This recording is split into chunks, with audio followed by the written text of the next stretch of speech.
Now here I want you to do something that not many people talk about on YouTube. And what's input? Well, put simply, it's listening and reading.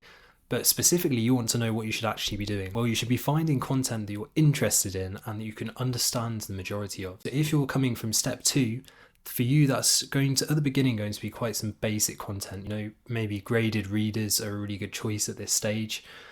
Some basic Chinese podcasts and basic Chinese videos on YouTube. If you're more advanced or maybe an intermediate or advanced learner, for you it might be Chinese TV shows or even novels in the language. Anyway, you're going to choose your inputs every day. You're going to try and get as much of Chinese in your brain as possible by just immersing yourself as much as possible in the language, in things you're interested in and that you can understand the majority of.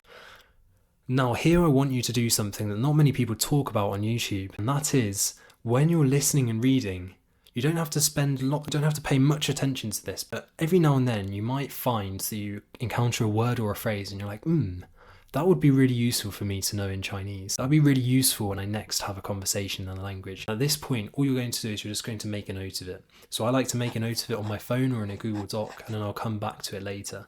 So just make a note of all these new words that you're coming across that you think are really useful and interesting to you when you're going about inputs. At this point, we've already started fueling the engine.